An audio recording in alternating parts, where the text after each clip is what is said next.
यार वंदे मातरम कैसे जाओ उधर पे जा मम्मी वीडियो बनाना मम्मी वीडियो बनाना गेट नहीं बंद कर सकते। देखो बोल रहे बाहर जाना একটা আলাদাই ব্যাপার আছে আজকে রবিবারটা।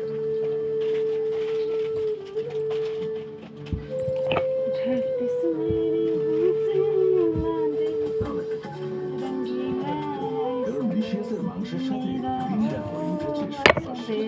তাই সেরা সানডে মানে লিশিয়াসের সেরা মাটন।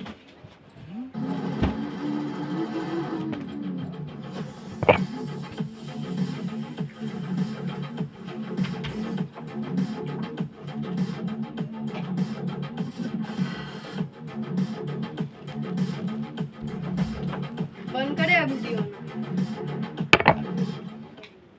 इंडियंस के लिए एक बड़ी गुड न्यूज हटता तो है है। इंडियन पासपोर्ट का स्ट्रेंथ अब बढ़ करता चुका तो है, है नहीं। जिसके बाद अब नहीं इंडियन रे, पासपोर्ट हम होल्डर्स देखते हैं। 59 देशों में या तो वीजा फ्री एंट्री ले सकते लाइन दे दो। हैं या हमें वीजा ऑन अराइवल का भी ऑप्शन मिल सकता है।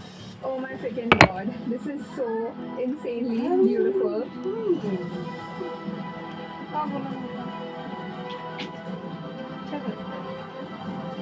इंडिया से टोटल 80 काम फ्लाइट्स हुआ। चालू होने वाली है इंडिया और रशिया के बीच में, जिसकी वजह से कनेक्टिविटी बहुत पहले से भी ज्यादा स्ट्रांग होगा।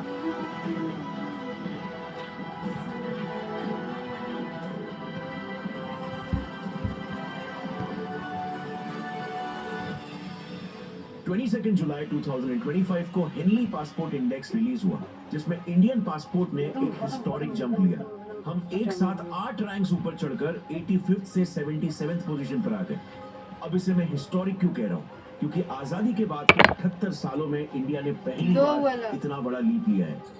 इस बार किसी भी और देश की रैंकिंग इतने बड़े मार्जिन से इंक्रीज नहीं हुई है।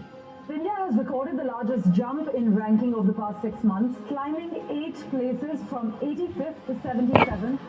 लेकिन एक इंटरेस्टिंग बात पता है, हमारी रैंक इसीलिए नहीं बढ़ी क्योंकि ट्यूशन हमें है। एक साथ बहुत सारे नए देशों ने वीजा फ्री एंट्री दे दी, बल्कि इस 8 रैंक के इंक्रीज के पीछे सिर्फ 2 देश जिम्मेदार है, फिलीपींस और श्रीलंका। मगर सिर्फ 2 देशों से इतना मैसिव डिफरेंस कैसे आ सकता है? और क्या ये वाकई में हमारे लिए एक गुड न्यूज भी है या फिर सरकार की तरफ से बस सिर्फ एक हाइप?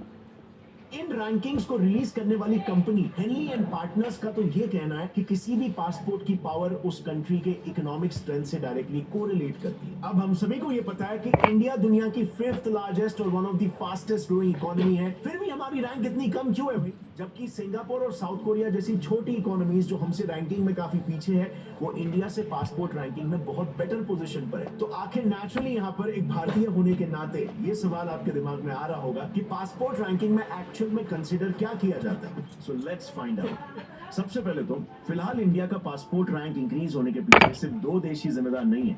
इसका एक बड़ा रीजन है रिलेटिव गेन, मतलब हमसे ऊपर रैंक करने वाले कुछ देशों की परफॉर्मेंस या तो स्टेबल रही है या उनकी रैंकिंग हमसे ज्यादा गिरी है रिलेटिवली।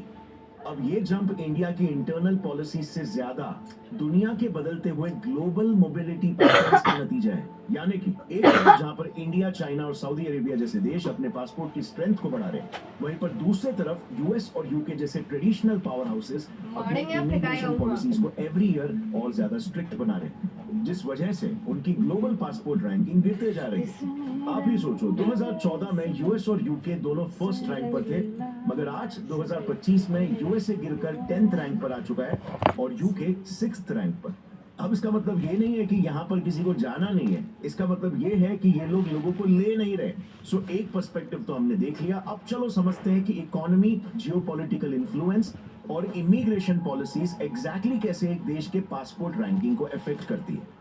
तो देखा जाए ना तो दुनिया में कई ऐसे एजेंसीज हैं जो पासपोर्ट पावर्स को रैंक करती है, लेकिन उन सभी में से एक है हेनली एंड पार्टनर्स नाम की यूके बेस्ड कंपनी, जिसे ज्यादा रिलायबल माना जाता है क्योंकि ये सीधे international air transport authority IATA के डेटा के बेसिस बोलता पर भी नहीं, ranking खड़ा है होती तब से अब वो। इस इंडेक्स में बेसिकली होता क्या है, जिन कंट्रीज को सबसे ज्यादा दूसरे कंट्रीज का वीजा फ्री एक्सेस मिलता है वो टॉप करते हैं, और वहीं Side हो जिन्हें गया। कम मिलता है वो यहाँ पर लास्ट में आते हैं। इस रैंकिंग को कैलकुलेट करने के लिए हेनली हर कंट्री के पासपोर्ट्स को कुछ क्राइटेरिया के बेसिस पर 1 या 0 मार्क्स देता है। अगर फॉर एग्जांपल किसी कंट्री के पासपोर्ट को किसी दूसरी कंट्री में वीजा फ्री एक्सेस मिल रहा है या वीजा ऑन अराइवल मिल रहा है तो उन्हें 1 मार्क मिलता है। वहीं पर अगर उस कंट्री के सिटीजन को दूसरे कंट्री में जाने के लिए प्री अप्रूवल और दुनिया भर के झंझट झेलने पड़ते हैं, वीजा निकलवाना पड़ता है जिसके लिए टीडीएस प्रोसेस है, तो उन्हें 0 मार्क्स मिलता है। अब इसी कैलकुलेशन को कंसीडर करते हुए हम दुनिया के top 3 global economic power houses USA, China और इंडिया की अगर बात करें तो भले ही ग्लोबल